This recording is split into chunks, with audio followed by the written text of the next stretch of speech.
And we are live. Okay. Hello, everybody. So we still have 5 minutes before the show starts, so I just wanted to get going and give us a chance to have everybody hear us and show up and all that jazz. So that view meter behind you, is that me? It looks like it's me. It's everybody. Awesome. Looks like it's sitting next to a Kenwood. Yeah, that's a 2 meter thing I use, 2000. And, I work for ICOM, so I have all this stuff. That's a 7851, 7610, Zida 7300. Well, I designed all the equalizers since the year 2000 for them. Excellent. I also did the parametric EQ for all the Yaesus since the 9000 all the way through to their 1200. All right, let me see what I can do about your audio on my end. Because this changed the industry in 1982. There was never any equalizers until I came along. And I was off the air for 12 years. And I came back on and I couldn't believe what I heard. Mushy, bassy, not articulate. I'm going, what the hell happened here? And it was the fact that they were all the Kenwood, ICOM, Yaesu, and none of those people build their own microphones. People don't know that. They think they're matching. The only matching is they're painted the same color. How do I know that? Because I work for them. And we do some things with them also in that particular vein. Yeah, it's really fun these days helping these guys get their audio straight.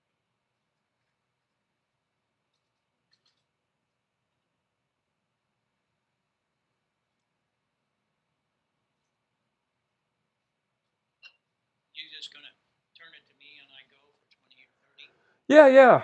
I'll be at the top of the Zoom window. You'll have the screen share, and then I'll be monitoring the chat room and helping out any way I can. That's good.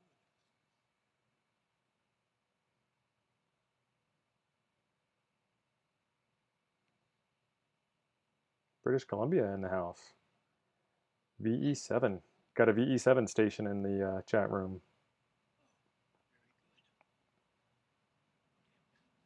We got Scotland, we got Germany,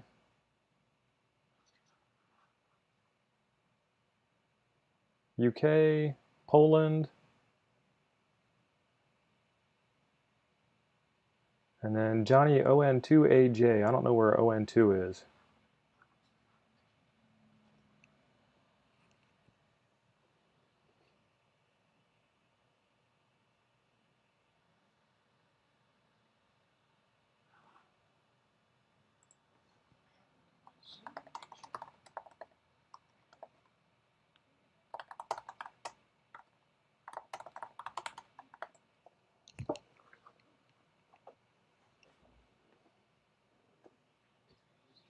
California, Arizona, doing good.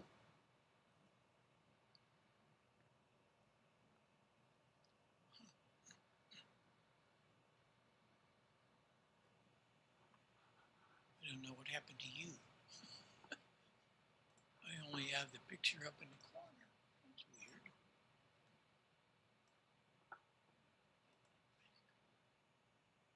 Texas, Brad from Texas. Welcome aboard, Brad.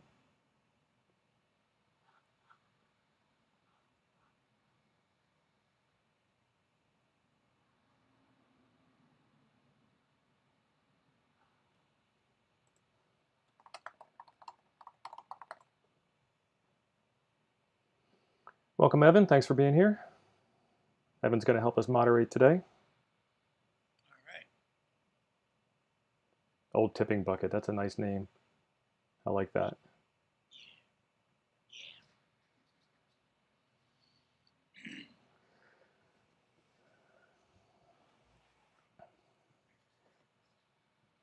So everybody that's watching, if there's any audio trouble from Bob, it's totally my fault.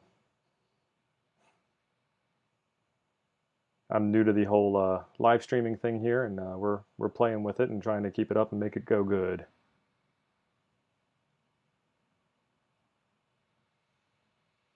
Have a mixer? I do not.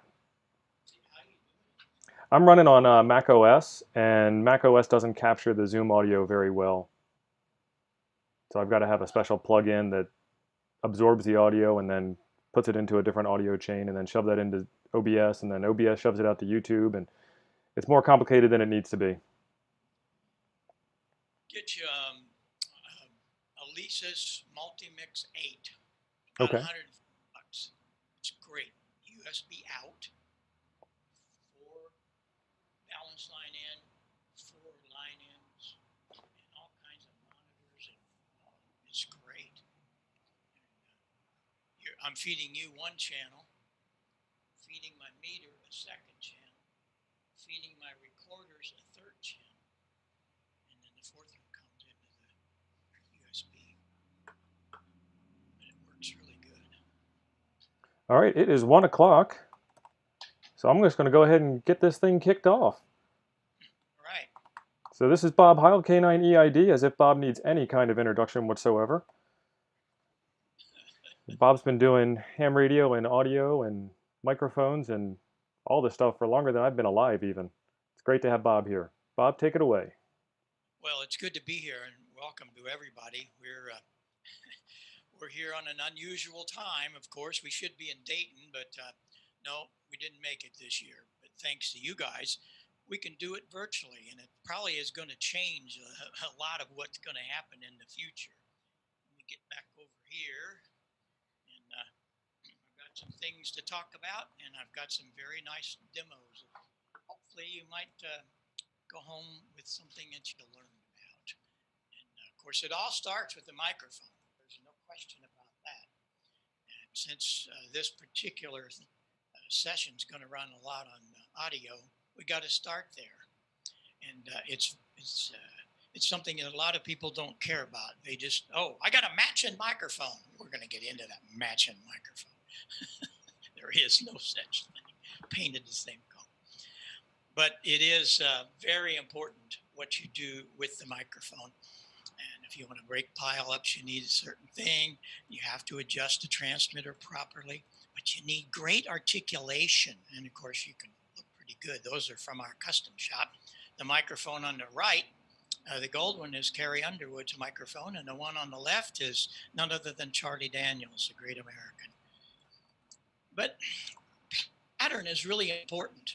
I use antenna arrays to create a directional pattern. What are you talking about? We're talking about microphones. But think about it. If you have a Yagi, or you have a phased array, or a loop, they all have directivity. And it's all done in the purpose of only collecting the audio from the front or sending it that way. Or the reverse would be to get rid of what you don't want on the back. But we want to do that to improve human speech articulation. This might be the first time you've ever heard the quote of the importance of power focus. The right microphone element delivers to your voice the same advantage as that Yagi compared to a dipole. And restricting the bandwidth of your transmitter single sideband signal forces the ability to make that power come down into a narrower slot. And by definition, this makes you louder on the other end, and that's what you're after. Audio frequency response is flat. You always adjust it for flat, but it doesn't play the needs of the human ear. And we're talking about not only ham radio, everything. And here's the reason. I want everyone to go look at the Fletcher-Munson curve. This was done back in the 20s for the telephone system. And as you can see, it's far from flat, absolutely far from flat.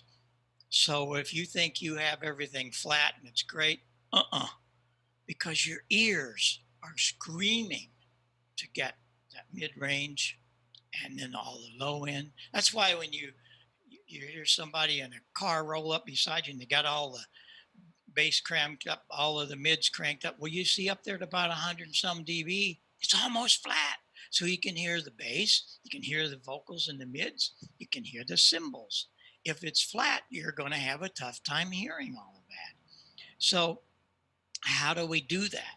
In our case, I came along, I was out of the hobby for 12, 13 years. I was on the road with all the groups doing their sound reinforcement. When I came back into it 12 years later, I couldn't believe it. It was awful. It was awful. And here's what I mean by awful. This is what I heard. This is exactly what I heard. And I'm going, what happened to my great Art Collins audio? Oh, well, I got a matching microphone. I got news for you. The only matching is it's painted the same color. That's it. How do I know that? Because I work with these companies. When I brought the first equalizer to the hobby, let me get it back where you can understand what I'm saying. All I did was put 2.5K in the mid-range. That's all I did. I didn't bother the bass. I didn't bother the treble. But the perception is, I did it all. No, the perception's wrong. So what I did then is I designed microphones to do that automatically. This is our new HC7. It's the DX Dream Machine. You don't have to equalize it much because I did it for you. And you'll notice a huge rise right into that 2 to 3K where your transmitter's gonna die at 3K. And a lot of our products have that element, especially the Pro 7. The Pro 7 headset has been really making great things happening out on the other end. The expeditions and stuff love it. And it's because it's very comfortable, yet it looks like it would be heavy. It's not. It has a balance of low left side to right side. But then it also has another great feature. We're the only company on the planet that has phase reversal. Huh, what's that about? We're going to get into that in just a minute. Every one of our headsets can be adjusted for comfort. Every once in a while, I'll read a EHAM thing. Oh, this darn Heil headset. They didn't read the instructions. All of them can be adjusted. If you got a big head, do it. You got a pin head like mine, do it. Adjust it. And all of these have interchangeable elements. And the reason we want that is that ICOM requires a different one. And we'll get into that in just a little bit. But we've been building since 1982, 83 along and through there. And in 1985, history was made when the Navassa Island de-expedition came to me. They were getting ready to go down to Scarborough Reef, and they needed a headset. They were cabbaging all kinds of things together. And our BM10, which is still in the line, it's lightweight, it's got the great element in it. It's a marvelous headset, and it's not very much money, but it's really needed by many. And then we have the great PR40. The PR40 is one incredible microphone. There is nothing, Neumann, Shure, Electro Voice, you name it, nothing touches the PR40. Why? Here's the reason. Here's one of the deals that happened to it. Major broadcasters, they all tossed out their RE20s. The Sirius Radio bunch just bought 250 PR40s last fall. Of course, Leo Laporte has been using them for years. And we're very blessed by that because it's caused a sensation in the broadcast industry because it really is one incredible microphone. And I'm going to prove to you in a minute why. Let me bring it out here.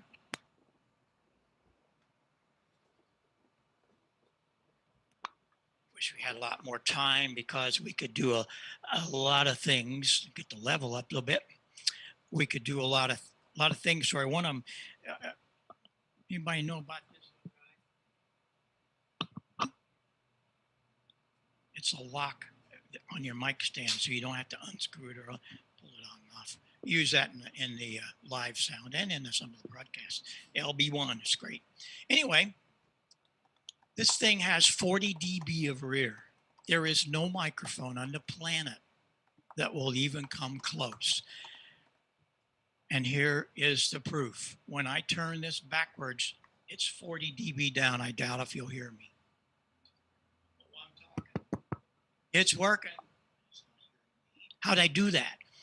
The other thing is that Joe Walsh, one of my best friends, asked me to build a microphone that had very good front pattern.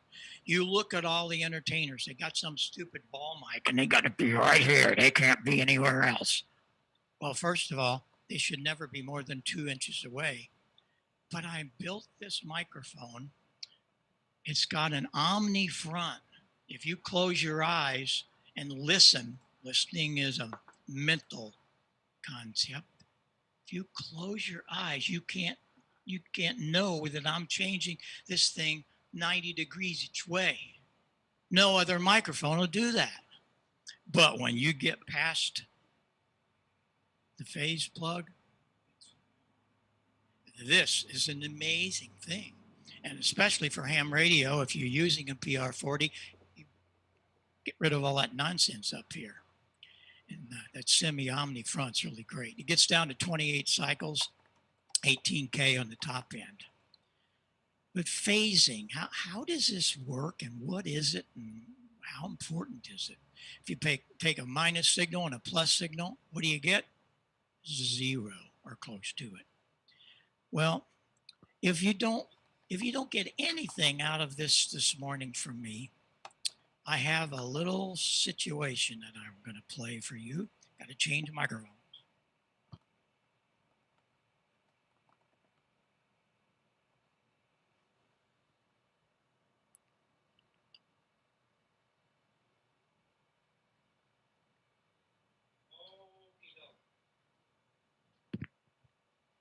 We have 2 of our PR22s. This microphone I developed at the invitation of Paul Rogers of Bad Company some years ago. He wanted a microphone that didn't have to be equalized because he said a lot of my sound men don't know how to do that. So I did.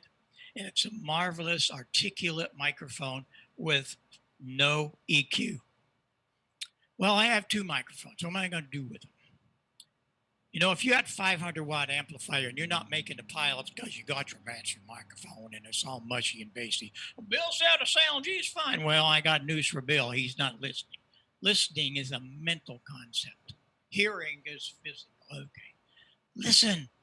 Close your eyes and listen. Dial in all the harmonics. You understand what's going on and you'll understand better. Articulation. Now, if you had a 500 watt amp, and you're not making the pile up, I'm going to go buy a kilowatt, 1,000 watts. You doubled your power 3 dB. Now, this is not some kind of a magic act. This is science. You don't ever read about it, perhaps, but you are getting the truth from me that I learned from the Fletcher Munson curve, Paul Klipsch, all these great engineers that taught me as a child. When I bring these 2 mics together, you're going to see the meter on my mixer go up 3 dB, and you're going to hear it go up on 3 dB. You ready? I mean, they're both the same. And there's 3 dB more. Wait a minute, Heil. Remember I told you about mentally listening? Close your eyes, please. See if you can hear me take 500 watts away or 1,000 watts or however you doubled your power. 1, 2, 3. You know why you didn't hear a difference? Because the human being cannot detect 3 dB. Oh, we could if we were in a perfect anecho chamber. Yes, but we aren't. And so, what's the deal? Every time you double the distance of the microphone, you lose 6 dB. We'll get back into that in just a minute. But phasing is so important. Check it out. We're going to do something very strange. Not really. I have a little plug here. I made up. The little plug is backwards. Pin 2 is hooked to 3. 3 is hooked to 2. Big deal, Bob. Works just fine. Absolutely. But it's out of phase. These microphones are out of phase. And like I said earlier, when you look at that, we have a minus and we have a plus. Now, what's going to happen? Listen. Let me put this up here. Listen, listen, listen. Here we go. 1, 2. It still works, but you don't hear it. It's 40 dB down. So, Joe said to me, hey, buddy, do something. Do something on my microphone. And so I did. We were the first people to figure it out. And it's all because of ham radio and antennas that I figured this out. Shure tried it, and they failed. The SM7 was to be a large dynamic. It wasn't. It's got an SM57 in it. What a joke. They fooled you for years. Open one up, you'll see it. The engineer at Shure came to me a couple of years ago at the NAMM show, wanted to know how I did it. We've been friends forever. He's a good friend. He just retired, Bob Shoeline. And he wanted to know how I did it. Well, there's how I did it right here. It's very simple. Every microphone out there, except ours, have 4 little holes up around the bottom of it. You can check this out with your own little microphone. Sometimes you can't see them, but there's 4 little holes. 1, 2, 3, 4. That's not enough. That's not even close.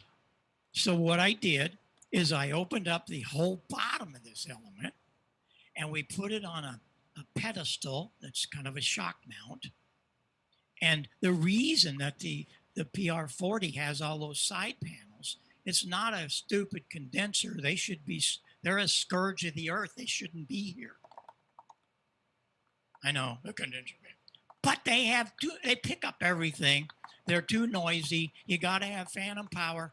And every damn one of them has this little clicky top end in it. But it's not natural. So why have it? Ego. Okay. Well, I want things that perform. And so as you can see, up into this microphone comes the rear, and it comes in at different frequency because at different frequencies are different length. And it all happens right here as it comes up and into the bottom. And it's totally out of phase. Totally. And we're so thrilled at the performance of this microphone. So many bands are using it for instruments and so on. Not much for vocals, but I do have a couple of rap groups using for vocals. It's kind of interesting how that all happened. But let me change the microphone back to Carrie's microphone. This is a PR35. This is Carrie Underwood's microphone. And what's so cool about it, she loves it because she can move around. And it absolutely is quiet. Try that on and I don't care what it is. You will hear all kinds of noise. Well, that was another thing that Joe requested, and we learned how to do it. And so all of these things make the PR40, the PR35, R22, all of them have the same thing that we have brought to this industry. It's an amazing piece of gear. And as I said, so many of these broadcasters are using it. That's Jenny McCarthy down at the bottom. She's a hoot, fun gal. But you learn very quickly that all of our microphones now have that same ability. The 781 has become one of the most popular microphones because it's not very expensive, but it has all of the characteristics of a PR40. I just rolled off that last octave or so. We don't need 28 cycles. It's very hard to tame into a 3kC wide filter. And you do have, some of you guys are running 4 and 5 and 6. Don't do that. Don't do that. You're not respecting your neighbor. You can have beautiful sound in 3K. Beautiful, if you have the right equalization. But the thing about it is you have to do things. One of the things you don't want to forget is the windscreen. And without a windscreen, you're going to have breath pops a lot. And one thing around that, if you talk across the microphone, if it's anybody else's microphone, you won't be heard very well. It gets real weird sounding, but not ours. But if pump, pump, pump, B, those pops, and a lot of people, many people have different amount of air pushing that diaphragm, and so we can put that stop. We have a really nice one in here, as it doesn't pop much with mine. The other thing we did, we have absolutely captured the hip hop industry because you can cup the microphone and it doesn't change the sound. Try that on your ball microphone. Try that on any microphone because you just covered up all of those 4 little holes. Well, our holes aren't around here. They're down here. So things like that make things happen. But in ham radio, you don't want to be away from the microphone. If you do, listen to what happens. And you're going to say, oh, well, forget it, Heil. I'll just turn up the gain. Well, when you turn up the gain, listen what happens. It gets real echoey in this room. You don't want to do that. You never want to be more than a couple of inches away. Never, ever. Even if you have a desk stand, get up on it. And so the main reason to use a boom would be that. What about the ICOM? We want to talk just a minute on ICOM. ICOM needs more gain because they have a lower preamplifier in them. Because they went from day one, back in the 60s when they hit the market, they use electric microphones. They were cheaper. They weren't as good. And everybody loved it. Well, we built a thing called the ICM microphone. That microphone, by the way, is a wonderful microphone for a lot of stores selling it for $100. It's the answer with the cable, the connector, and all that. It's great. But we also put it in our headsets. All of our headsets can be had. That's the new BM17. It's really become popular, and all of them have it. The DSP setup varies with your voice and the microphone selected. But one of the things you want to do is listen to your signal through another receiver, not the rig's monitor. You can hear it, but it really doesn't tell you. You want to listen to another receiver set the same way that should. But here's a real quick thing. It's very simple for ICOM. Roll off the bass minus 3 dB, punch the treble up 3 or 4 dB, and set the compression to medium or off. I don't like compression. I don't think we need it. And that gets you really set. I mean, it's real easy. The Yaesu's a little more complicated. For the MP series, you set those menus and you're there. For the 2000 through the 9000, I was commissioned by Dr. Asagawa, who owns Yaesu, to build the equalizer. So that's all of my parametric EQ in those. And you have to listen on a separate receiver again to be able to do that. It's very important that you listen in that receiver. And again, you want to have this microphone close to your mouth. So how do you do that? How do you mount it? Well, we have all kinds of really cool desk stands, but get up on it. And we make you get up on it because I put the push to talk there. There's reasons for all this, guys and gals. I've been a ham for 65 years. So you see, I've been there, done that, and rolled the truck over it and threw it in the trash can several times. And I'm going, oh, wait a minute. It could be this way. All kinds of booms. And we were the first people to bring booms to the industry.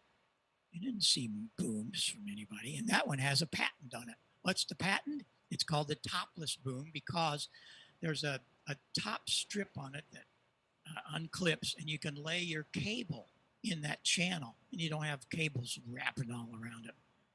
I mean, it's a real professional. We sell hundreds of these things a week. I don't know where they're all going. The podcast industry, of course, all of the broadcasters they've gotten hip to what we're doing, not only microphone wise. So we use shock mounts. We have a lot of shock mounts that work for all the different microphones. So that makes the rumble go away.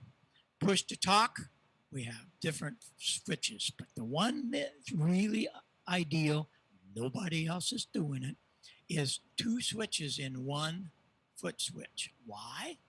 Because the red lead goes to your amplifier and the blue lead goes into your transceiver through one of our adapters or cables. And the deal there is that I set those 2 switches so the red one comes on first, then the signal from the transceiver. If you did the reverse of that, you might have some fireworks in your amplifier. You don't want to turn it on with the signal already applied. And the hand switch is really great. Magnum. I should have called it the 38. That's how I did it though. I actually scaled it as a as the 38 special, and it worked really good. I mean, it was a thing that I built here in the lab out of some plastic stuff I had. It was great, and I put a Carling switch in it, and then we went to some real high dollar switches. Things not high dollar, but I wanted to be very active. And it's wonderful to have a hand switch. I like it a lot. I like it a whole lot. And we even make our own connectors, because you look at your connector, it's a piece of junk. It's made in China, came from the CB industry, and it's not very good. First of all, what you have is a little bitty ring, and it's really hard to get your fingers around a 1/4 inch. And if you want to put it into a 2000 where it's recessed, get out your needle nose. Well, we made that a lot nicer. The cable clamp, you look at your cable, it's got its CB connector. They all are. I know where they came from. I work for these companies.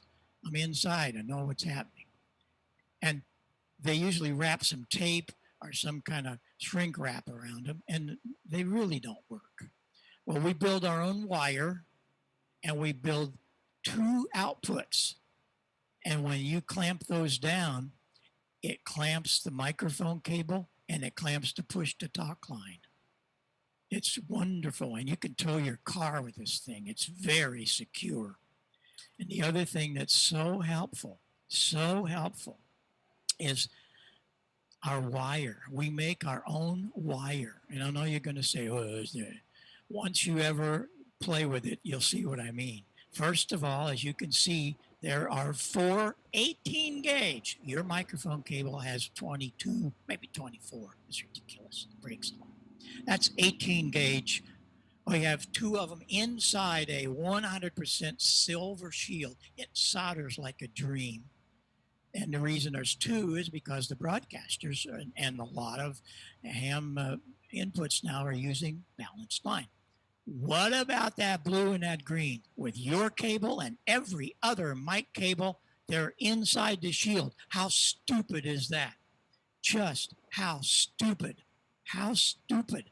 I get just so mad at things when I see that nobody's listening to us. And the reason we want that shield on, or the push to talk outside of that shield, is you got DC on the push to talk. You have AC on the audio. You talk about saving lots of RFI problems. I mean, there's not a week or 2 goes by that I haven't solved somebody's RFI problem just by switching to our cable, because they're not inside the same shield. You get all kinds of problems when they're coupled together. Why has no one ever figured this out? I don't understand it. And you want to check it out. We have cables that'll fit everything. So, and you can buy just reels of 10, 20. Julius Jones, he buys it by the 1,000. All of his cables are high wire. Once you get into it, you will never, ever go back. I guarantee that. It's an incredible thing, and it's very flexible and RFI proof. Oh, golly. I do hope that you guys are watching Ham Nation on Wednesday at 8. There's so much going on there. So much. And we're right now we're doing Club Spotlight. We're spotlighting clubs. So if you have a club that's doing things or not doing things, send me an email. We want you on the show. We want to spotlight what you're doing.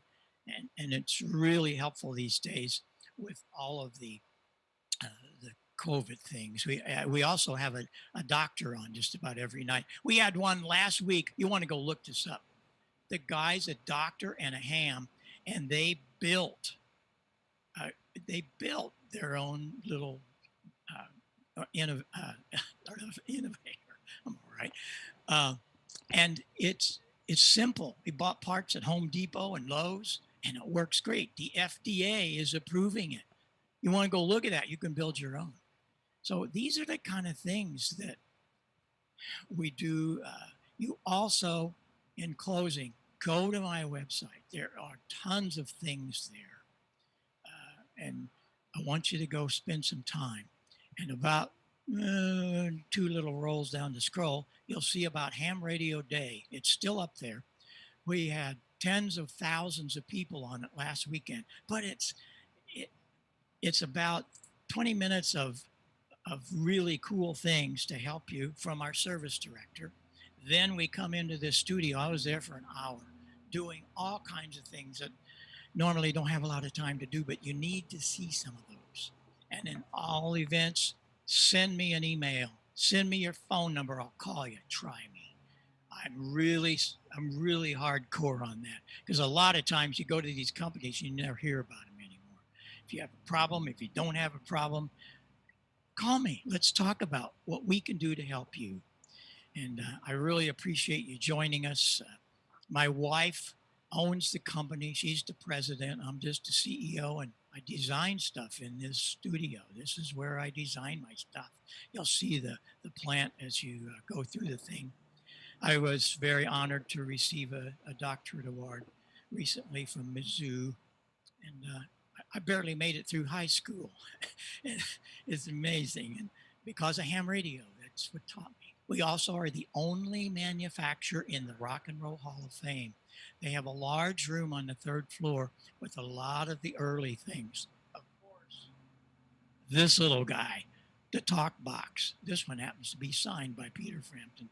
Joe and I come up with it, and there's a whole story about the talk box. But anyway, that's in there. All kinds of mixers we built. We were the only company to build a quadraphonic mixer for Pete Townshend's Quadrophenia.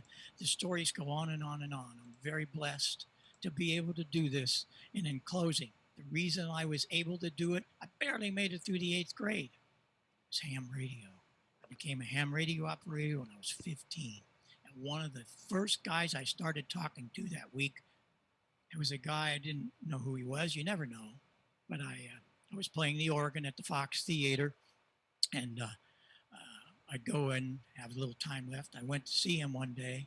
He was the chief engineer of KMOX CBS radio. He brought me under his wing, and I learned so much. And I'm trying to share that with you. Go look up the Fletcher Munson curves of the 1920s, the AT&T thing. I have a whole segment on that. Call me. Let me visit your club meeting, and we'll do some of this for you. I know we have a lot of people today, and I respect that. So I'm going to get out of here, and I'm going to go see what's happening over here on 40 meters right now. But please stay in touch. We're here to help you. And I thank you so much for putting this together today. It's so helpful. And we'll talk to you on the air somewhere, or send me that email. All right. We'll be there. All right, Bob, thanks a lot. That was awesome. Glad to have you aboard. The chat room was just alive with kudos and accolades and gratitude for all of your big help. And we've got Jordan coming up right next. Well, I thank you for putting this on. And yeah, please stay in touch, and we'll make things happy. All right, Bob, we'll talk to you later. Thank you. Later. Bye-bye for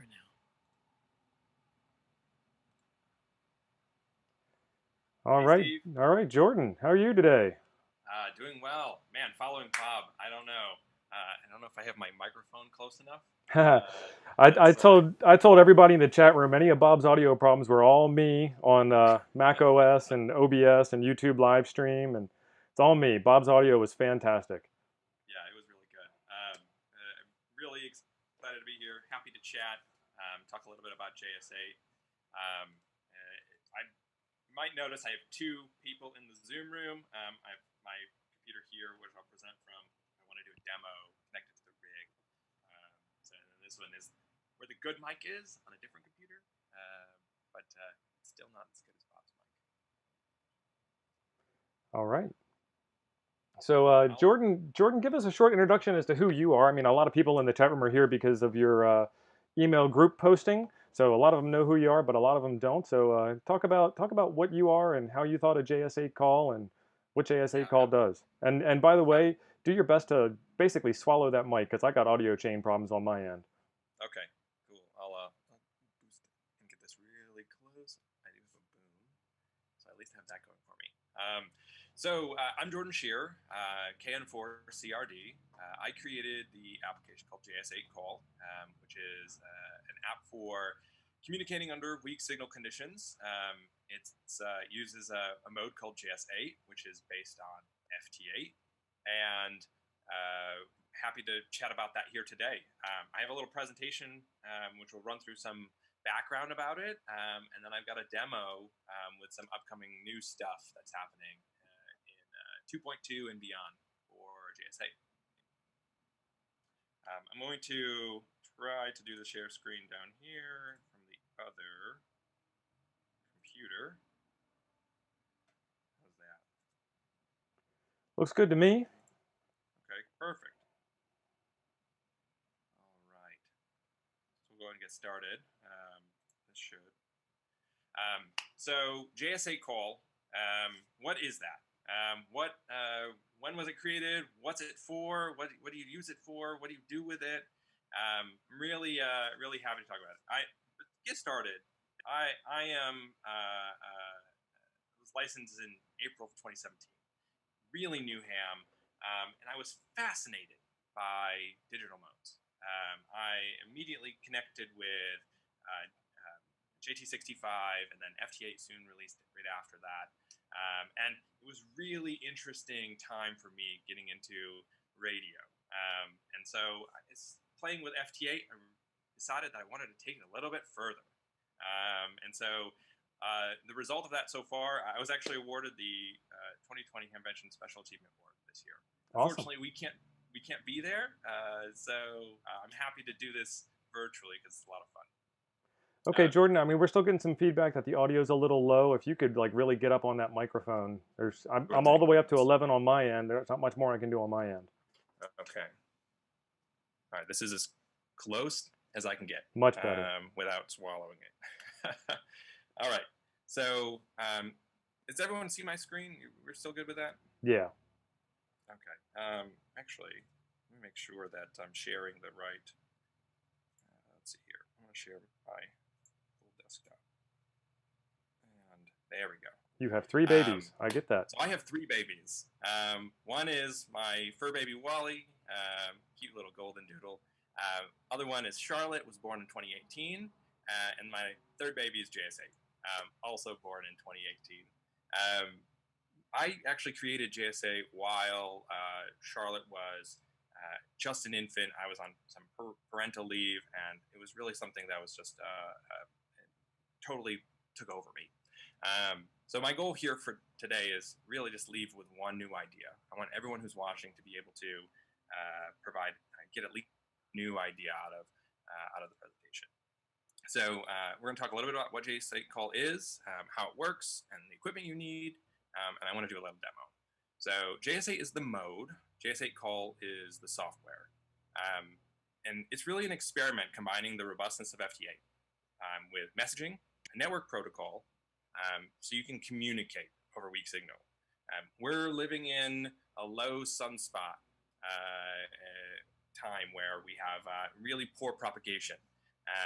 And so having a digital mode that allows you to communicate in those conditions is something that I've been working on. The networking and the messaging is the extension of where FT8 started and taking it to the next level. So this is what the software looks like. It might be familiar to the folks who are watching. This is actually an old screenshot. It's changed a little bit since then, but in general, you've got your waterfall, you've got the band activity, and all of the signals that you can see. But what is it? It's not just chat. It is actually creating a network of stations that can communicate with each other and allow to relay messages between those stations, store messages on those stations for later retrieval, kind of like an inbox mechanism, allow for really simple automatic broadcast under query from other stations. What's my signal report? What's your information? Where are you located? There's also an API for the software, so you can extend it. A lot of programmers are building on top of JSA call. Some really interesting things. So the network actually spans across the world, and it has, we usually will have about somewhere between 600 and 1,000 unique stations on the air every day. And so you can really see the power of weak signaling from there. So how does it work? It's like FTA. Messages are segmented and transmitted in little pieces. And those pieces are transmitted at a rate for normal mode. It's similar to FTA, where it's a 15-second cycle. So every 15 seconds, it sends a piece of a new message. That message is actually compressed into a nice and efficient form to send that data most efficiently. It's got two different compression algorithms.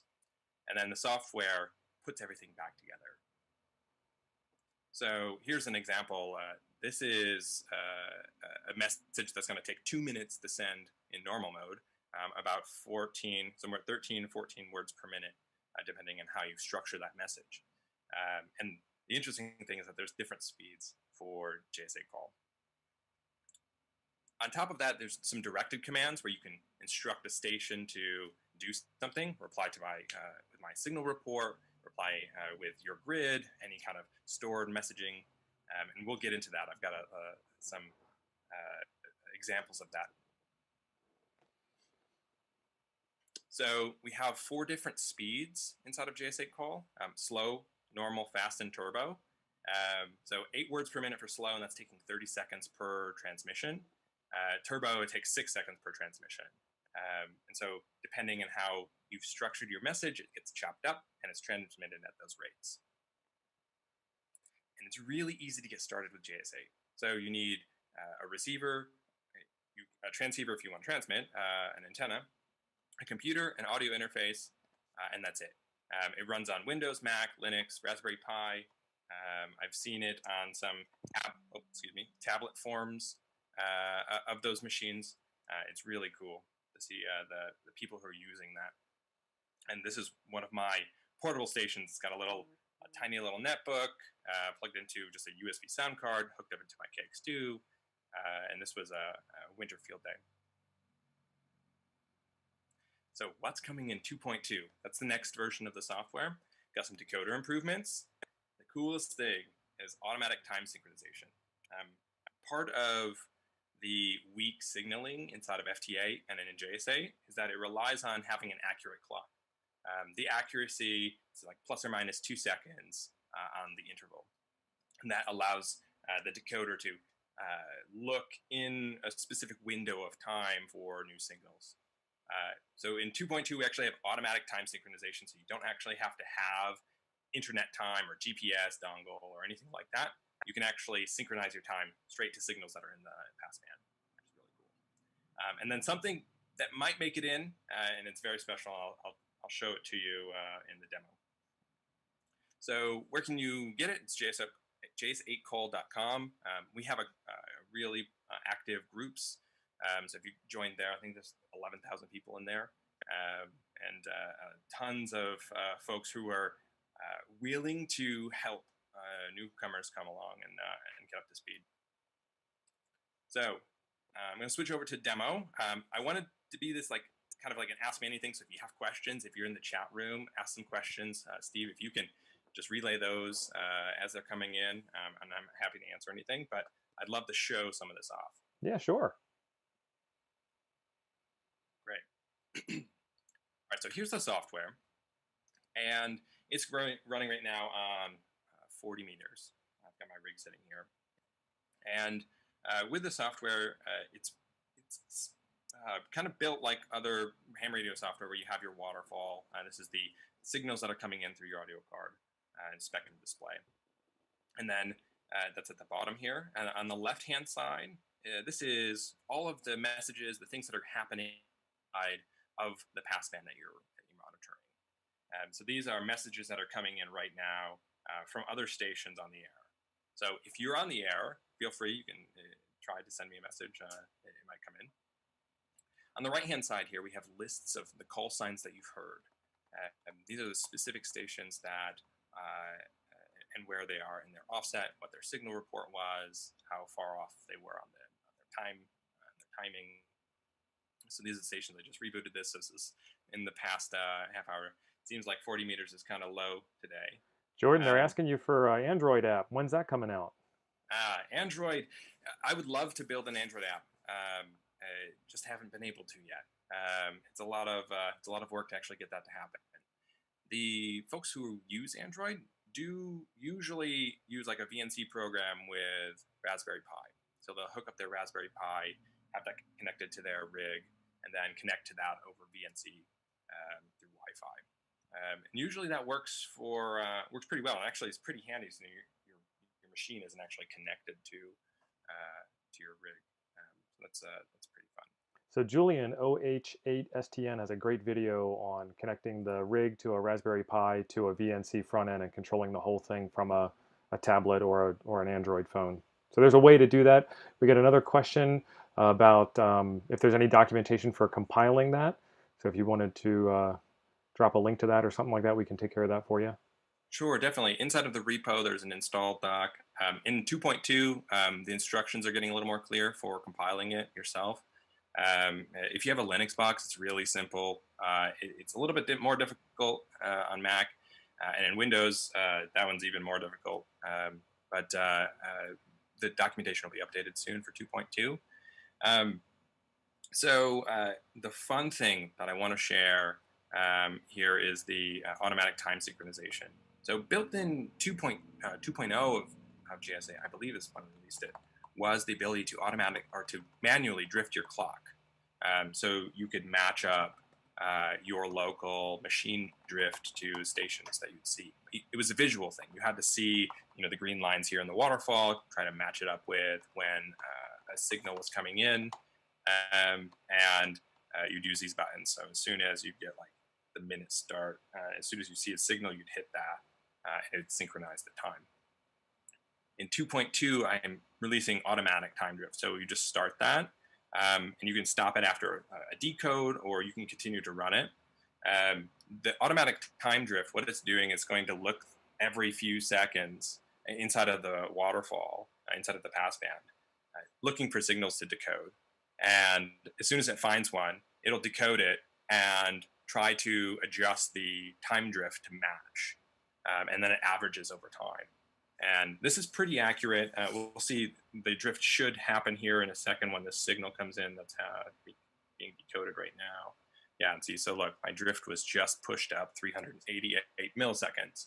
So as soon as you get signals coming in that are decodable, your drift will start trying to match an average between those signals.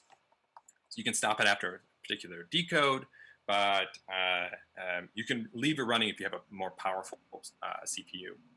It does take more power to do that, decoding every few seconds instead of every 15 seconds. So yeah, we're getting this now, so it's still like plus 378 milliseconds. Really cool. Awesome. Already starting to get some messages in from other folks. Yeah, this is definitely live, folks. So if you want to send them a message on JSA Call, get in there. Absolutely. So that's one of the really cool things in 2.2. You can synchronize your time. You don't have to have internet time, and then you can stop. It goes back to the normal sync, the normal decode cycles. But here I'm, plus 367 milliseconds off of true time, or at least off of time for these signals that I've received. It's kind of the average between them all.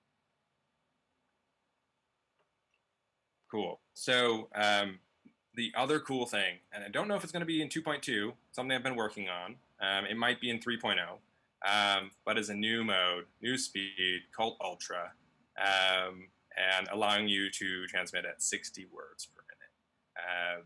That is the highest that I probably would be comfortable sending out to folks, but it's really cool. It's a 4-second transmit time, Awesome. and you can really turn on the afterburners then and make it happen. Nobody actually has this right now, so if I transmitted it, nobody would be able to decode it. But it is really fun to play with. I've been testing that live between a couple dummy loads. We got a question in the chat room here. How will that work with GPS and real-time clock-locked Raspberry Pis? And then another one is it necessary to sync the clock at all after version 2.0?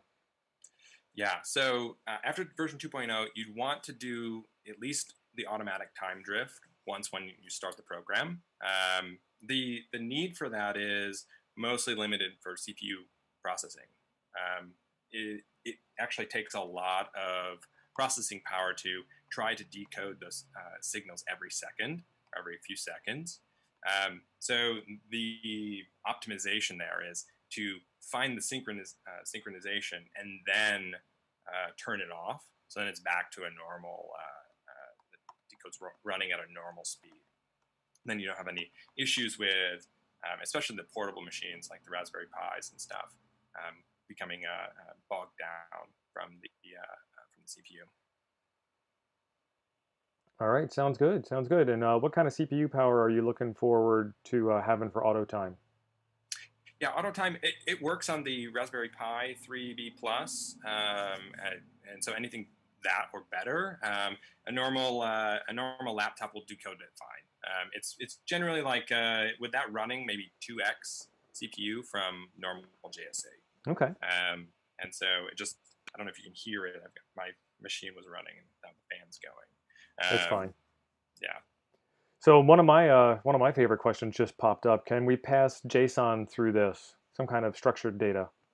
Yeah, you can pass any data.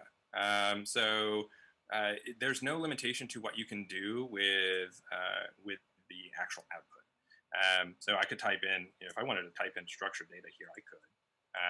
I could come up with a form. I could come up with a way to encode it in a special way. You can do all that through the API. And in 2.2, the API is improving just slightly, so it's a little bit easier to use. It will allow you to build other applications really simply. So if you had like maybe an MCOM form or something like that, or maybe you wanted to connect it to FL Message or another ham radio application to build the message that you're sending, you could do that through the API. Okay, cool. So, yeah, you're only limited based on the character set that JS8 supports, which is uppercase ASCII. That's the Latin 8 version of that. So the Latin characters work as well. Excellent. Great. Yeah. Any other questions? We got a couple of questions coming through. One guy's asking about security. Is it interpreted in any way, or is the data simply displayed? Yeah, data is just displayed. Oh, cool. We just got a message. So I'm going to pause there. We're going to look at the message that was just received. So I just received a message from N3RTB. So thanks for the message saying good live YouTube. The cool thing here is that I have my station on auto mode. And so I can automatically respond to N3RTB with an acknowledgement of the received message.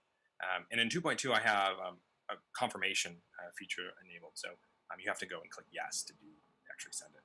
That's an optional confirmation. So I'm going to say yes. I'm going to transmit to N3RTB. Oh, I don't have my, let's see here. I don't have them selected. Let's do this. Oh, just got another message too. K8CJM, thank you. All right, we're not going to do the axe here now. If you're watching, I'm acknowledging your message. But the cool thing is each of these messages that come in, you don't have to be at the station to receive it. Your station could be running, decoding those messages and stored. And you see here, I have a little flag on the right saying that there's a message. I'm going to show the message inbox. And so these are all the messages that I've received from K8CJM. Pretty cool. And I could reply from here if I wanted to. The neat thing with JSA is that there's a network of stations running that can receive these messages, and it can forward messages through those stations too. So I could say if I couldn't communicate with K8CJM, but I knew someone, a station that could, I could relay that message through that other station. So I could say, hey, N3RTB, I'm going to send a message to K8CJM through you, and it would be received by K8CJM. Okay, great. The other cool part about that is you can store those messages there too. You don't have to have a real-time relay. So I could store a message on some other machine, some other station that's on the air, and then I can query for those messages later. And that's here in the software. Run into, excuse me. You can do an all call like this and query messages. And if you send that, anybody who has that automatic reply on will reply saying, hey, you've got a message ID number 15, and then you can retrieve that message. It's pretty cool. So we got about 5 minutes left here, and the Right. comments are coming in, and the software is fantastic. One of the comments was, what are the color highlights? What, like, you got pink and purple and yellow on there? Absolutely. Sure, definitely. So inside of the application, you can change the UI colors for different highlighting. So I have green set for CQ messages, people who are calling CQ. The red for if it contains my call sign directed to me. And then I have some highlighted messages, so the pink and the lime green for different call signs that I recognize or that I communicate with pretty frequently. Awesome. And then they're asking about, does this work crossband, or is this only if I wanted to do a store and forward type message, only for 40 meter store and forward? I can't do 40 to relay to a 20 to relay back to a 40? Yeah, so it doesn't have crossband switching, but what we do have is stations on the air who have automatic band switching turned on. So you can actually do a scheduled band switch. So say I'm going to switch to 7, 8. I can pick the time when I switch to that. So if you had a station on the air that had automatic frequency scheduling, they'd hop 14 megahertz on the day and then 7 megahertz at night. That would work fine. So you could store a message on 40 meters and retrieve it on 20 meters the next day. All right, that sounds pretty excellent. Looks like there's some people in the chat room who are using this on CB frequencies. That is true, yes. That's pretty cool. Digital CB is allowed in Europe. And so there will be 50 or 75 different CB stations every weekend transmitting on 11 meters, which is pretty cool. It's not, the software isn't designed for that. It is designed for ham radio, so a lot of the call sign logic and the routing logic and stuff like that is looking for valid ham radio call signs. But there are ways around that the CBers have been able to figure out. All right, awesome. So it looks like what we're going to have to do is make some videos on how to use this, how to get started, what some of these different things mean. Like just step by step, one video for each little function of this thing. This thing's got a lot of functionality, and it gets overwhelming pretty quick. Yeah, that's definitely true. Something I've been working on, some better documentation, some tutorial videos. Some other folks are writing tutorial videos. It's really cool to see the community coming around and participating in the development of the program. We did that really early on when I started building it. We had a 6-month or 9-month beta period or something like that, where folks were just trying new releases every week. We were experimenting. A lot of features got cut. New features came up. It was really cool to see that feedback process. Excellent. Yeah, it's a fantastic program. It's definitely taken off. Yeah, definitely. So if anybody who's watching is interested, it's js8call.com. There's also a link to the groups.io from there. A really good community. Definitely feel free to send me an email. I'm happy to chat anytime about it. All right, we got one last question for you. Do you have a signal processing background or just software development? no signal processing, just software development. Definitely took a deep dive in the Fortran world that the FT8 stuff was built in, and learned a lot along the way. And then started really getting interested in the what do I want to say? The forward error correction, the of ways to operate in weak signal.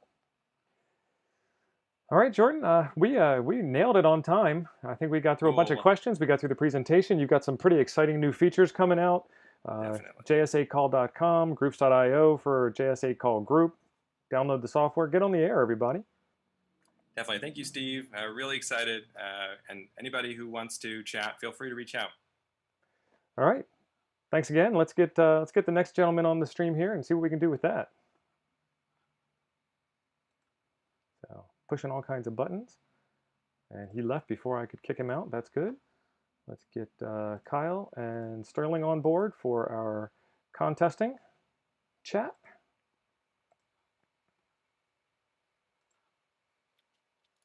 All right, boys, welcome to the show. Be sure to swallow your microphones because I'm having audio trouble on my end. All right. Got me? 5'9"? I got you 5'9". Again. Can you repeat your call sign, please? Again? Sorry, Charlie. All Or right. is it Sugar Charlie? Yeah. Sugar Sierra Charlie, just to be confusing. All right, so we have Steve. That's me. I'm still here. I've been here, kind of hiding in the shadows all the last hour or so. And this is my YouTube channel. I appreciate everybody being in here. My call sign is KM9G, and I do vintage computing and ham radio. And eventually, when I get enough equipment in place, I'm going to connect the two together and make a jump from the future to the past. And then we've got Kyle. Kyle from AAOZ is his call sign. Kyle AAOZ is his channel. And Kyle, tell us what you do, and then we'll pass it over to Sterling when you're done. Yeah, so I do a lot of contesting videos, flex, portable operating, field days coming up. So we'll have some field day videos. Missouri QSO party was a couple months ago and did some videos on that. So I like to contest, like to do portable work, POTA, SOTA. So it's a kind of gamut of operating. All right, Sterling, you're up. Hi, I'm in Zero SSC. You probably saw me earlier today. Actually, there's been a lot more people come in as the day has gone by. But I did the morning session with Neil and remote ham radio and the state of the hobby survey. I have been doing just like Kyle said. I do everything in ham radio. I really find a lot of fun out of contesting specifically. And pushing the edge of ham radio. I'm a youth advocate as well. I'm the current president of the Young Amateur Radio Club, the Young Amateurs Radio Club, which is at yark.world. And then I make videos. I make videos for fun and for education, for the next generation of radio amateurs. All right, so we've got a slideshow for you. I'm going to draw back the curtain here and reveal the slideshow with YouTube magic. And get back. So we're gonna tag team this slideshow a little bit. I'm gonna maybe talk, and everyone's gonna kind of chime in. We're gonna take some questions from the chat. So if you've got some contesting questions, go ahead and ask them in the chat as they pop into your brain. All right. Are we good, Steve? We are good. And okay. We're on the opening slide. Welcome to Contesting 101. I'm going to go to slide number 2. What is contesting radio sport? Yeah, a little background here. I hope everyone took a look at or caught Contest University the Thursday before Dayton. It was an awesome day of contesting presentations. The one thing that I wish that they would have done was a 101 contesting. The beginner contester who wants to get involved, right, and wants to start. So this is geared towards a lot of the basic stuff on contesting. A lot of the stuff seasoned contesters already know, but we're going to go through it. Maybe you'll learn something. And if you got any tips and tricks, put them in the chat, and we'll go from there. So first slide here. What is contesting? Radio sport. So basically, it's just a formal competition between amateur radio operators on a set of rules, right, in a specific time period, and the goal of the contest is to get as many points as possible, right? Anybody can compete, right? You just need a valid radio license, and again, it's the goal. The goal is to make as many contacts between other stations and your station to try and maximize the score. So that is a very basic, high-level overview of what radio sport and contesting is. All right, so another thing I'd like to add to that is that sometimes it's not to get as many points as possible. I mean, if you're trying to win the contest, for sure, but there are a lot of other reasons to enter contests. One is to get some practice in with your, get over some mic fright. Another one might be to get worked all states in one day. There's a good way to do that. If there's a QSO party for a state that you're missing, you can probably get at least 10 calls in a QSO party in a short amount of time. And yeah, you can definitely work like a whole DXCC or worked all states within a whole 48-hour or 24-hour session, because everyone gets on the air all at once, so it makes it really easy to get those awards. Right. Yep. You got some personal goals that you can hit. We'll talk about that in a little bit. Mm-hmm. All right, I'm moving on to the next slide here. We are on why do we contest? Yeah, so there's a lot of reasons why we contest. Like Steve said, competition with yourself, your friends. You've got goals that you want to overcome. Sterling mentioned you can easily, if you've got a decent station, you can get a DXCC or a worked all states in a multi-day contest. That is very doable. So that's something that you can strive for. A lot of the things that you will troubleshoot with your station are going to go wrong during a contest, right? The pressure is on, and you need your equipment to work, and something goes wrong. Well, your troubleshooting skills kick in, and you need to troubleshoot something real fast to get back on the air. So you can develop those troubleshooting skills with your station real easily. You might want to try out a new operating technique, right? So you might want to do a new way of searching and pouncing, or a new way of calling CQ and seeing if that works for you. So that's something that you can do. And then also, the great thing about amateur radio and contesting is it's very easy to make your name, and your call sign is your brand, right? Everyone knows you by your call sign, and it's very easy to make a name for yourself on the leaderboards. You can get recognized in magazines, you can get recognized on the internet, on putting up a big score, or maybe winning a local contest that you have and getting some recognition for that. So that's always a nice thing, that you put in all this time and effort, and now you're able to be recognized for the work and the time that you put in. And then also, contesting is all about getting on the air and having fun, right? I mean, we all do this to have fun. It's a hobby, and that's what we do. We have hobbies to have fun, right? Yep. All right, contesting logistics. Yeah. So the basic stuff is you gotta compete, and you gotta choose a contest, right? There are hundreds and hundreds of contests every year, and we'll show you how to find those contests. Another thing you need to do is verify that your station's in working order, right? You don't want to go into a contest with a half-working station, so you want to make sure that you've got a working station. You wouldn't activate a POTA or a SOTA with a half operating station, right? So you want to make sure that you've got all of that stuff up and running. You want to decide your strategy. Are you going to run for the most part? Are you going to search and pounce? Do you have a lot of experience that you feel comfortable running? Or I'm going to just search and pounce for the first couple hours and get my feet wet, and then I'm going to start to run. There's a whole bunch of strategies, and that can come from your Elmers. That can come from previous contests. You just need to figure out what your strategy is. And then, again, contest, right? Actually going through the process of calling CQ or running or searching and pouncing. So that's where the fun comes in on contesting.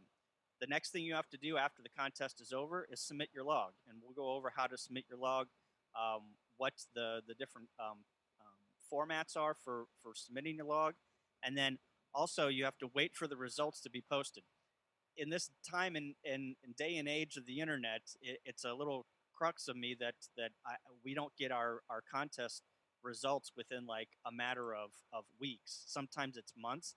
Some contests are better than others, but there's a lot of times where you have to wait months and months and months for them to compile the logs and for them to score the logs. So don't be put off if you submit your contest score on a Friday afternoon and it's 5 or 6 months before you get the actual results of that contest. Yeah, a lot of the larger contests like sweepstakes and IRA UHF, since there's hundreds of thousands of, or maybe more like tens of thousands of people competing, they do take a more manual approach. So yeah, it takes a long time. But some of the shorter ones like sprints and really short-term contests are usually pretty quick, or sometimes they might not even require you to submit a log at all. So you can get information like quickly. Yep, that is true. Yeah, always submit your log, but don't be afraid to just drop in a contact in. Yeah, that's right. Yeah, always submit your log. Even if you made one contact, always submit your log. You will never know. You might win a section in a big contest. You might win a second. You might win Missouri or Illinois or Iowa or whatever. You might win it. Yeah, and if anything, it makes it easier on the log checkers to verify that everyone's got a QSO. If you're not in their log, then that's kind of a red flag, or maybe a yellow flag. But right. Yeah. All right. All right. Contest ethics. So ham radio is about being a good operator, right? And adhering to some ethics around, don't call CQ on top of a frequency. Ask for if the frequency is in use. Contest has a code of ethics, and you can go to this website www.wwrof.org. And I just want to read these ethics here. Learn to obey the rules of any contest. I will obey the rules for amateur radio in my country. I will not modify my log after the contest by using additional data sources to correct call signs. So that's a big one. After the contest is over, it's over. Don't modify your log in order to gain more points. If you know something that might affect your score, that's a no-no. You cannot modify your log after the contest. I'll accept the judging and scoring decisions of a contest sponsor as final, so there's no petition. It is what it is. I adhere to the DX code of conduct in my operating style. You can see the dx-code.org. I will yield my frequency to emergency communication activity, and I'll operate my transmitter with sufficient signal quality to minimize interference to others. So I think all of this, Steve and Sterling back me up here, are kind of common sense stuff, right? The things that make amateur operators great is basically, run-of-the-mill stuff here. Lost your audio there, Sterling. You're muted. Oh, there we go. Unmuted. It was saying you're muted. I'm like, oh, what's that mean? Anyway, would you think some people might think it makes sense to, if you want to make more points, crank the amp up to 11, 1500 watts. What's a couple extra more between friends? And why not crank the processing and gain up to 1,000 just so that you get every little high end out of your microphone and stomp on all the nets? But no, none of those things are going to help you at all. It's going to make you look bad, and moreover, it's not good ethics. So making sure that your signal's clean and you're using proper ethics and operating skills that just make sense is really like the name of the game. For sure. And there are a lot of people out there that my favorite thing is, already worked you once, you're a dupe. Like, okay, you just got down your QSOs per hour ratio there, telling me I'm a dupe. Yeah, got to work the dupe. Yeah, always work dupes. Even if someone says, oh, you're a dupe, go ahead and work them. You never know that they might not have you in their log. Or they might have your call sign backwards. A lot of us get dyslexic under pressure. Right. All right, moving right along to the next slide, we've got contesting equipment. Right, so you don't need anything fancy at all to start contesting, right? All you need is your rig, some coax, an antenna, and you're on the air, right? That's all you need. Some people think, I've got people in the club that say, well, I don't have a big station, I can't contest. That is incorrect. Even if you're working QRP, there are QRP categories that you can enter in. and you can work QRP and maybe win that or win that um, category, or um, uh, or make a personal goal and beat that goal, right? The best contesting you set up kind of goes with the what I talked about earlier, is the setup that you have right now, right? So I contest with 100 watts in a wire, right? Um, it's the best setup that I have. Would I love to have 500 or 1,000 watts in a beam? Sure, but I don't. I contest with 100 watts in a wire. So you got to get out there and just start, right? You just can't just keep building your station and say, oh, I'm gonna get this, and then I'm gonna get that, and then I'm gonna start now. Yeah, Yeah, and the people tomorrow who always run comes these tomorrow. contests, they understand that people are going to operate with 100 watts in a wire, so they actually put in like overlays and categories so you can operate in low power, high power QRP, rookie, tri-bander wires. There's all these little things that make it easier for contesters to have a competitive score, even if they don't have like a big gun, contesting station. Yeah, for sure. One of the things that Kyle does in his videos when he does contesting is the very first thing he does is go over the antenna setup, which is really awesome. You can get to see what he's got up in the air, and he runs multiple antennas. So throughout the video, you'll see the different antennas and how they work on different bands. It's pretty neat. Yeah, Mhm. yeah. So you don't have to construct a big contest station to be loud, right? That's the great thing. 100 watts can be just as effective as 1,500 watts. Uh, be loud. Call CQ like you're loud. Search and pounce like you're loud, right? If you think you're loud, you will be loud, and people will hear you. So um, I love that. I saw a shirt at Dayton that said "Just be loud." I'm like, yeah, that's right. Just be loud. Confidence goes a really long way. It does. It does. Yeah. If you're calling CQ like you're confident, people will hear you. Also, you want to build your contest station up in increments, right? Start small. Get input on contest equipment from your mentors. There is a ton of information out there on the internet on how to build your station up and what to buy next. What are the different levels that you want to try and maybe hit. But again, start small and then start building up.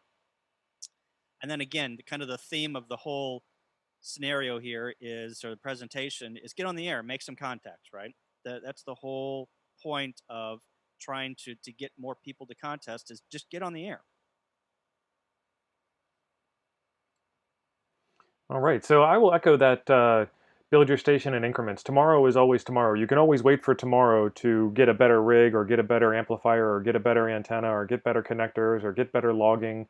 But tomorrow never comes. Tomorrow is always tomorrow. Every day is tomorrow. The day before it was today. Yeah. I knew I was going somewhere with that. Let me jump on to the next slide before I say anything stupid again. Nope, I'm going to say something stupid again. I know it. Contest scheduling info on contestcalendar.com. Yeah. So there are many other contest scheduling websites out there. I like contestcalendar.com. It is easy to read. You can see many contests. The example here is you can see what is that, 5 days, 6 days, 7 days out, and it gives you kind of the time frame on when these contests are, and it's split up by the time of day. And it just gives you a list of all the contests that are coming up, and you can kind of plan your weekend or plan your month based on this contest calendar. And I don't know if there are others. I don't. This is the main one that I use. So Yeah, I think everyone who is anyone, like any contest person who is actually creating a new contest will contact WA7B&M. And he himself, Bruce, the person who runs it, is really, really on point with making sure that everything's up to date. All of the new and small contests are being contributed here. All the sprints that are coming up are, and when I worked with Yark and we tried to do a couple contests, he was like more than happy to have like our contests up there. And it's really the first place we go. I'm not actually sure of any other calendars, but there might be others that use his data and then print it out prettier or something like that. That would be my guess. But this is the place to go. All right. Jumping on to the next slide, we've got how to read the rules. And this is also from that same website. Yeah, so if you click on a particular contest, this is the page that's going to come up. And this is basically the contest calendar is the 30,000 foot view, and this is probably your 10,000 foot view on it's going to give you everything that you need to know to operate in that contest, right? So for example, here is the North American QSO party. Not sure if everyone can read that on the screen, but North American QSO party, single sideband. The geographic focus is North America. The participation is worldwide. You can come down here and see what type of modes, what type of bands. So the contest bands, 160, 80, 40, 20, 15, and 10. What the classes are, the max operating hours, the max power that you can put out. The North American QSO parties are great because they are 100 watts. It kind of puts everybody on the same level. What the exchange is, how what the rules are with working stations, how many points the QSO points are, and we'll get into QSO points and multipliers. The score calculation, how to calculate the score, and then when you want to submit your logs by, where you want to upload or email those logs, or mail those logs. If you're mailing the logs, that's tough. That's tough. And then the rules. So you want to click on those rules and read through those rules, right? So this is just the 10,000 foot level. The find the rules at and the link there, that is your 50 foot level, right? That's the one that you want to read to make sure that you're adhering to all the rules. So Chuck asks in the chat, do you use different audio settings for a contest? Do you run more narrow? I do. I run 2.6 to 2.4 on single sideband just to narrow up my and be a little bit more conscious between my neighbors. Also, I kind of feel like that gives me a little more punch. But it's a good question. We'll get into more of that in the later slides. All right, so we are on slide 9, how to read the rules again. This one's got multipliers highlighted. Yeah, so we're going to get into the multipliers. And one of the things that whenever I started contesting was this whole V or W/VE or non-W/VE and what that meant and what some of these acronyms meant. So a W/VE is an American or a Canadian station. VEs and the original call sign started with W in North America or in the Americas. So whenever I read that, I'm like, I don't know what that means. So there's a lot of kind of cryptic stuff. If you're starting out, you really don't know what some of this means. So NA is North America. Non-W or /VE, so that's non-North American stations. We've got a whole slide on some acronyms that we can give you a little bit more information on. All right, next slide. How to read the rules again. And this doesn't have anything highlighted. This is for the CQ Worldwide DX contest. Yeah, so this is a worldwide contest. So it is everybody in the world, right? And there are different, like I said, different types of contests. There's North American contests, there's Europe contests, there's worldwide contests. So this is CQ Worldwide DX. It's got a geographic focus of worldwide, participation worldwide. It's on single sideband. So the exchange, here's some of these acronyms. RS, that is your signal report, and CQ zone. So you want to look up what your CQ zone is. You can do that on the internet, and that is your exchange. So there is a lot of things that you got to figure out what the exchange is. Not before you start the contest. You can kind of figure it out once you get into a contest on hearing different stations and what they're exchanging. But to be a good contester, you probably want to read the rules on if you're going to sit down and actually contest on what the exchange is. One of the catches with the ITU and CQ zone is you see all these maps that literally look at the entire globe, and all you see is these lines. And if you're on the border of one of those lines, it's really hard to tell if you're on the left side or the right side of that border. And I just posted a link in the chat to zone-check.eu, and there you can zoom right down into wherever your house is, wherever your antenna is, and find out exactly what your grid is and what your CQ and ITU zones are. It's the best way to like kind of look at that map and say which one am I, especially if you're on the border. Right. And if you still can't figure it out, pick one and just run the contest anyway. Yeah, just go. All right, next slide is what category am I? Yeah, so there is a lot of different classes. Like I said, there are QRP, there's high, there's low, there's rookie, there's overlays. We're not going to get into every single class here because there are a ton. But QRP, usually that is 5 watts or less. You'll want to read the rules on exactly what QRP is for that contest. Typically low is 150 watts and below. High is high power. So again, a lot of these classes, you want to read the rules on that particular contest to figure out where you are in wattage. And then also there are overlays. So a classic versus a rookie. Obviously, a rookie is someone who either has gotten their license in the last couple of years, or that's the first time they've participated in that contest. And you can enter in multiple different classes for some contests based on, they're called overlays. So you can submit, you only submit it once, but you enter in 2 different classes. And then multi-single, multi-two, multi-multi. That is basically if you are running multiple people at your contest or at your station, and then also how many transmitted signals you have on the air at one time. So a multi-multi would be multiple people transmitting multiple signals on different bands at the same time.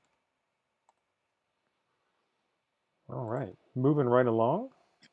All right, so a lot of questions on what's my exchange. So whenever you contest and then someone calls, or whenever you're calling CQ and someone calls and answers your CQ, there is a lot of, well, I don't know what my exchange is. And you have to explain to the other person what their exchange is.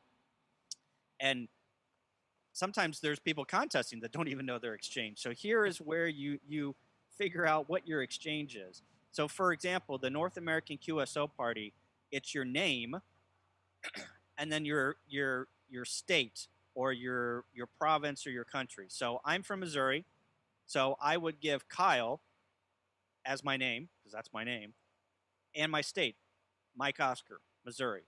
You do not have to give your proper name. You can give a name like Ed or Elvis or Geronimo, but you have to use the same name over and over and over. You can't give one guy Ed and the other guy Geronimo and the other person Gertrude, right? You got to keep the same name. Yeah, and you're usually incentivized to have like a really short name. My name's Sterling, but I'm always like, I think I'll be Joe. And you don't have to use your real name. A lot of the contesters there, they will change their name year to year, and they'll do something like Rumpelstiltskin one year, and then Frankenstein the next. Yeah, it's fun. Like the NAQP ones are especially really fun because it's pretty chill. Everyone's at 100 watts, so it's a good one to get into. There's a lot of if there is a ham who has become a silent key, and that person was significant in the ham radio community, and they have passed away around in AQP time, there's a lot of people that take that name and honor that person as their name for the contest. So again, there's some other exchanges here. So the ARL Rookie Roundup, your name, and then the 2 digits of the first you were licensed, and then your state, province, or area. Stu Perry is your 4-character grid square. I like the Stu Perry contests. And then ARL sweepstakes. This one's a big one, right? So this one gets into your your Aries races whenever you're passing traffic. This is a good one to get your Aries and races skills. Your serial number, your precedence, so you have to read the rules on what your precedence is, your call sign, your check number, and then your ARL section. And it goes in that order too. And it's amazing how many people say their serial number and then their check and then their call sign and then their and it just gets all out of whack. So be sure and you tell your exchange in the order that it was called out in the rules. That will save you and your fellow contesters a lot of time and headache on redoing, hitting the backspace and then grabbing the mouse and doing everything else to get your exchange in. It's a pain in the butt. And if you're using log, and we'll go into loggers here in the next slide, a lot of these contests are designed, or a lot of the loggers are designed to, they look at these rules and they put each of the tabs, each of the boxes in a logical order. And if somebody like screws it up, it's like total chaos trying to get it all filled in. So. Yeah, so for some of our newer contesters out there, Kyle, go over what the ARL Sweepstakes Exchange actually is. Like that precedence QABUMS, I have no idea what that means. Oh, you're gonna. I need to. I got you. I got your back. You got me? Okay. Oh yeah. So serial number is very common to a lot of contests. It's just your first contact is serial number 1. Your second is number 2, and that's what you give to the other operator. Precedence comes from net operations.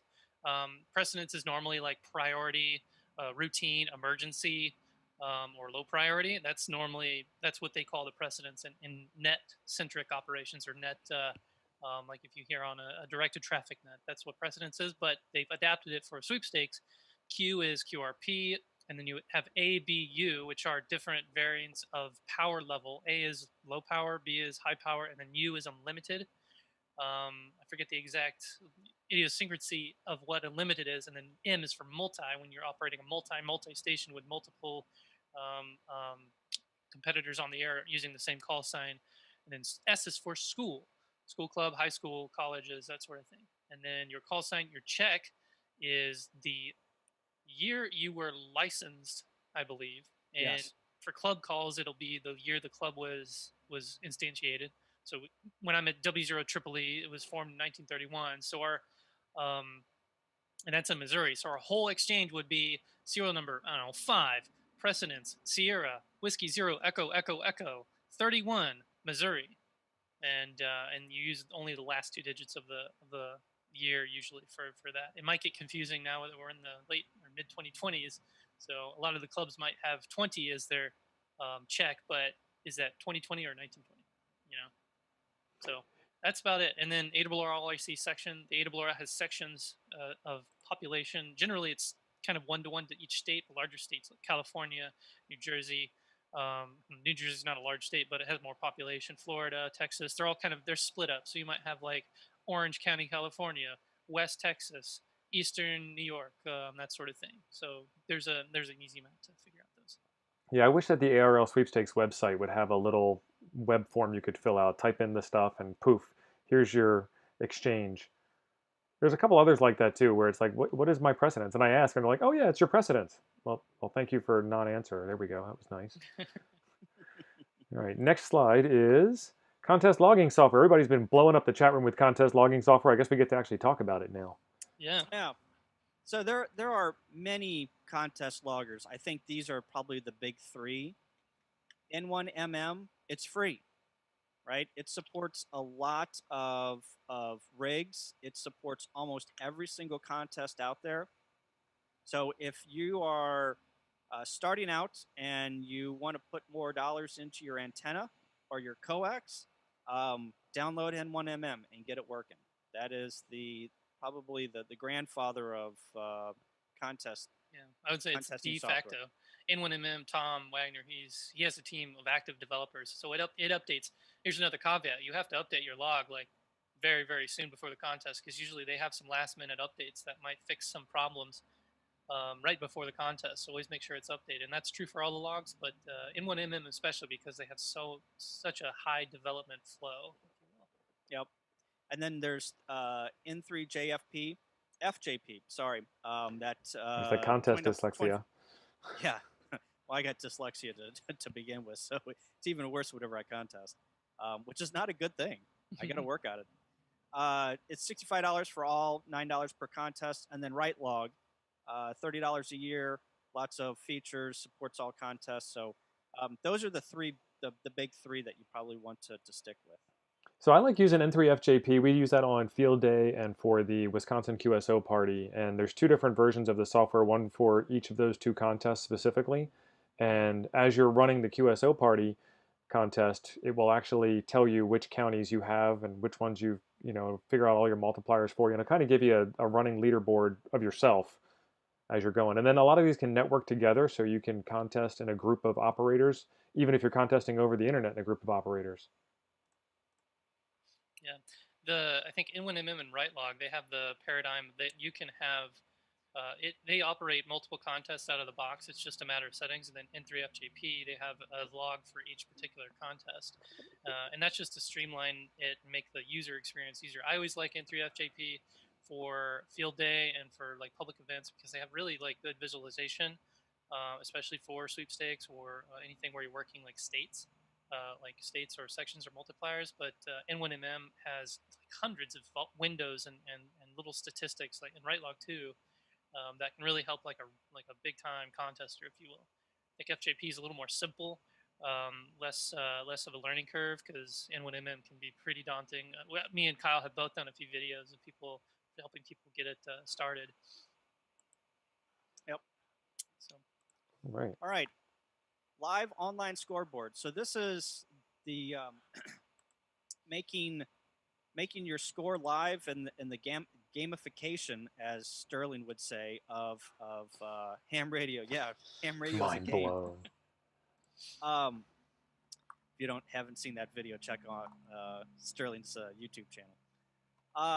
So this is a website where you can hook up your contest logger to this website, and it will push your score to this website, and you can compete against your friends and figure out who's in the lead. So it is real time, and so it's real time, and in the middle of the contest, you can figure out who's in the lead and who are you running against, and do I need to run now? Who is oh crap, Sterling has already passed me and Steve is way ahead of me. I need to get my butt in the chair, right? Yeah, it's a force multiplier for cranking out higher and higher scores every year. And there's I don't know if we go into more detail. Yeah, there's a few data sources. There's contest online score here, and then there's also live CQcontest.net. I think the one we see here is more focused on stateside contests, and they'll both work for any of the big international contests, but a lot of the sprints and smaller contests are here on contestonlinescore.com. And then the larger worldwide IRU type contests are on CQcontest.net. Well, why are there two? I don't know, differing opinions. They have different ways of showing of information and statistics. But Contest Online Score is a little more simple, and then CQcontest.net has a lot more detail. There is a thing that will publish your data to both of them at the same time to avoid the problem of which one do I pick. There's no like bad blood or I don't think there's that many like harsh opinions about, oh, I only use this one or this one's better than that. They're both great. So you can publish to both. And then I usually use Contest Online Score here to look at the charts. It's a little easier to get to it. And then I can have that up in a tab.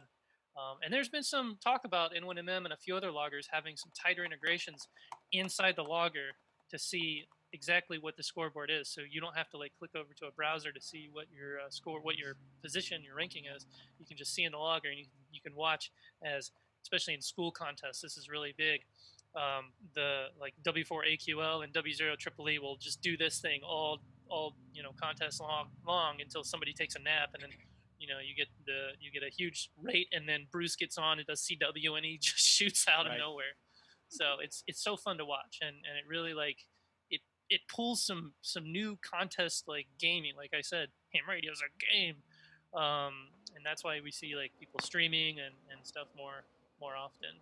thanks to this. So I think there's a lot more development to be done here, for sure, to help usher in the next generation of amateur radio contesters. Right. All right.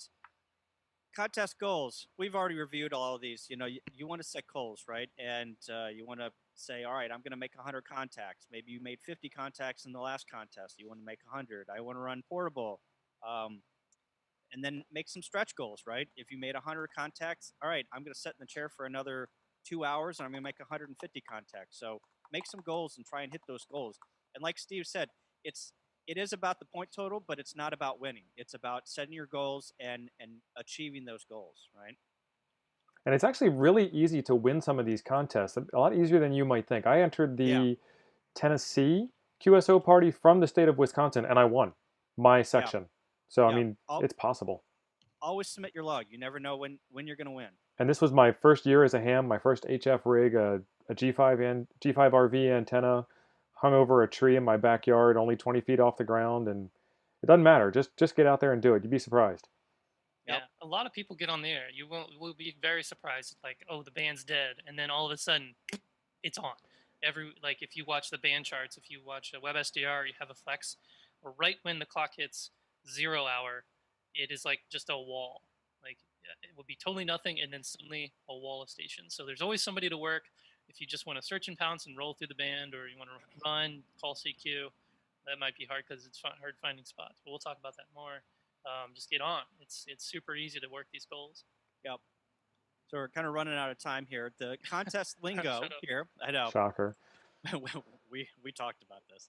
So you can pause the screen here and take a look at the lingo on some of the acronyms. Some of the things that I didn't know was assisted, using spotting networks, and K, that means 1,000 watts. So you might want to just pause the screen here and take a look at this at a later date. Good info there. So we talked about contest strategy, right? Running versus searching and pouncing. We're just going to go over real quick what is running. So running is basically you're finding an open frequency and calling CQ. Usually that yields a higher QSO rate than searching and pouncing. Not all the time, but most of the time that you can run, you're going to get more points and more QSOs. Also, you want to, if you're going to be calling CQ, and my voice is getting not damaged, tired. Good, tired. Yeah, my voice is getting tired because I know that the audio is low, so I'm talking into the mic. If you're CQing for a 48-hour contest and you're just using your voice, it's going to kill your voice, right? You're going to have no voice on Monday. So look about recording, CQing, and letting your contest software auto CQ for you, and it will push that audio from your N1MM into your radio and blast that over the air. And some of the newer radios have it built in, like the KX3, the 7300. They have a voice keyer, and they'll also do repeat. So you can just throw the lure out there, wait, and then when somebody bites, you hit the PTT, and it'll break that auto CQ, and then you can work the station. I'm gonna drop a little bomb here. Get your girlfriend or your daughter or your wife to record those for you, and you can get the CQ button, and you can get the contest exchange button, and you can get the 73 QRZ button. You'll be ready to roll, and you'll win that contest just by that. That's an extra 3 or 6 dB. Yeah, right. That strategy. Female voice is worth a good 3 horsepower. Yeah. Yep.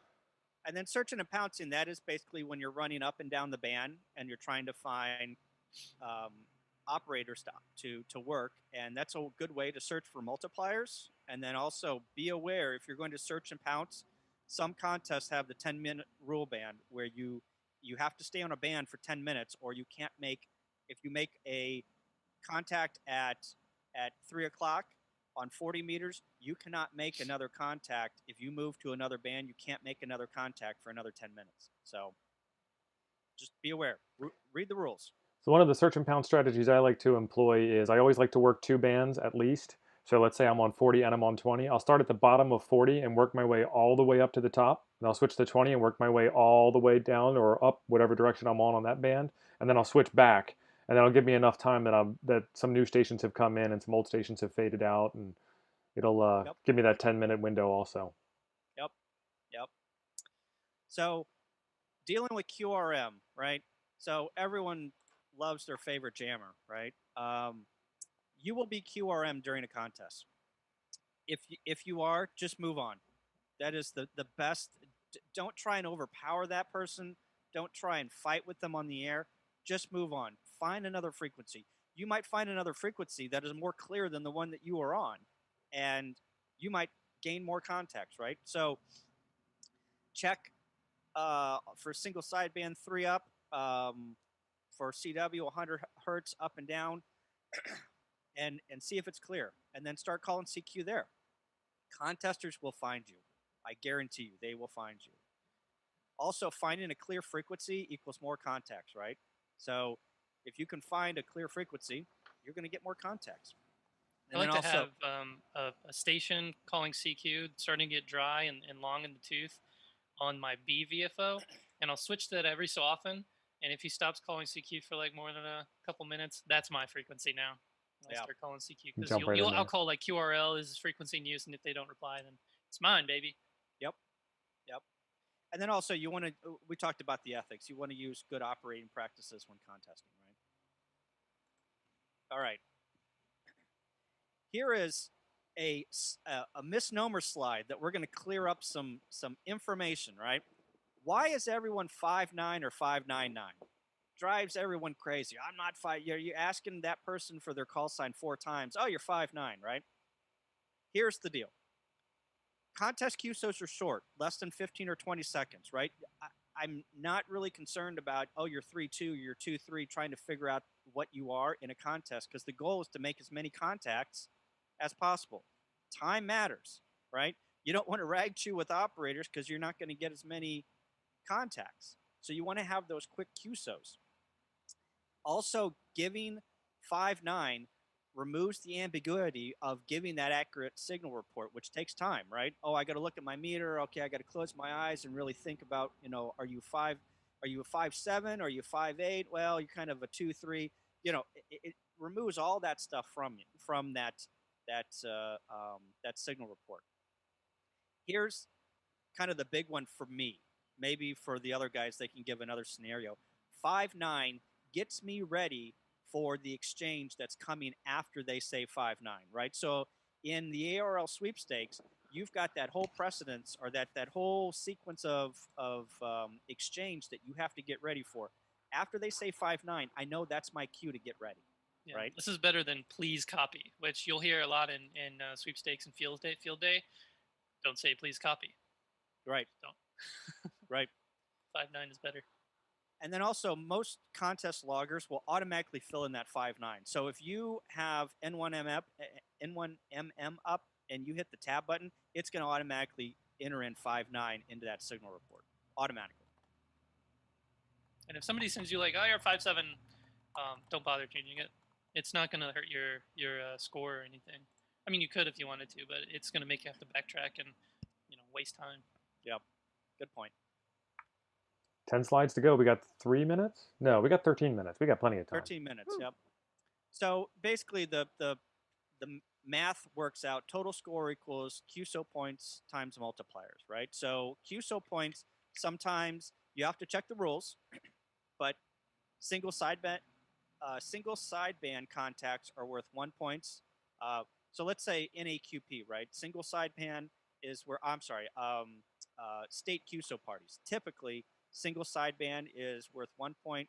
CW contacts are worth 2 points, and digital is worth 2 points. So it's better to contest in a contest that has multiple modes in CW and digital. But sometimes there's not a lot of contacts to be made on the digital. Sometimes there's not a lot of CW operators. In state QSO parties, a lot of people use single sideband. So you just have to figure out what contest it's better to, what mode you want to operate in, and where you're going to get your maximum efficiency from.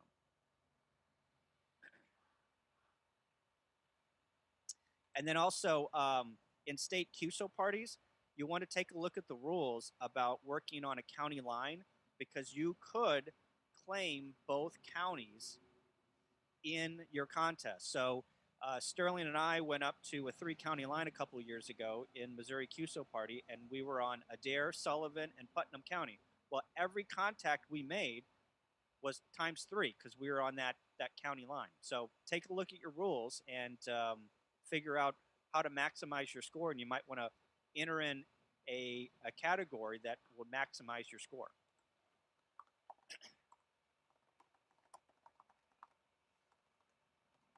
All right, what's next? QSO points.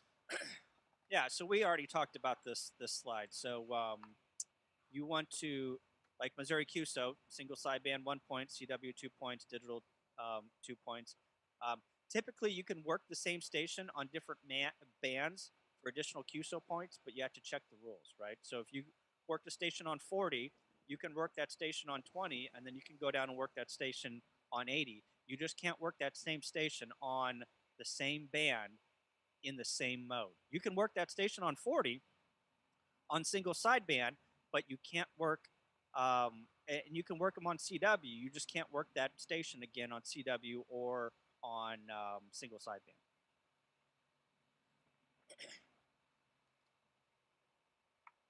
All right, multipliers.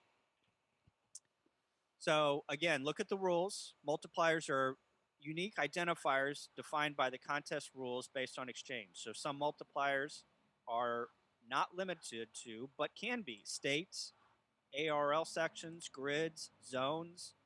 So this is where you take your QSO points times your multipliers, and that's basically what your contest score is. Some contests use maidenhead grids, and points are awarded for the distance between the stations. So it might not even be point totals. It might be the distance between the stations.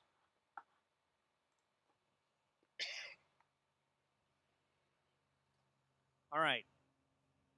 Submitting your log. Some use email, some use a web submission.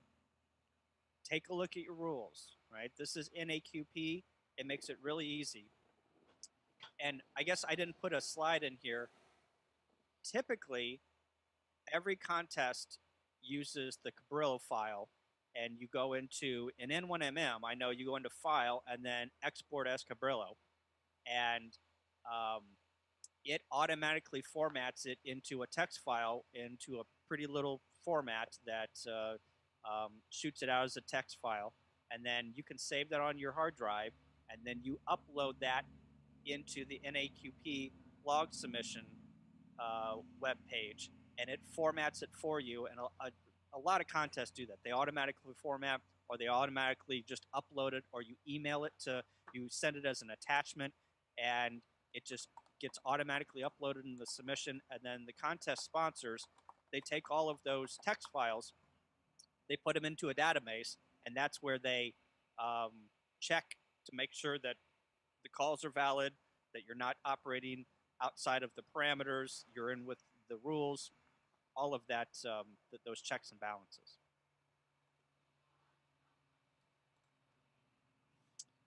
Results and awards. Again, we're not going to go over this slide in detail, but always submit your log. You're never going to know when you're going to win a result, or win a reward. And you never know what the results are. So you always want to get, or you always want to submit something.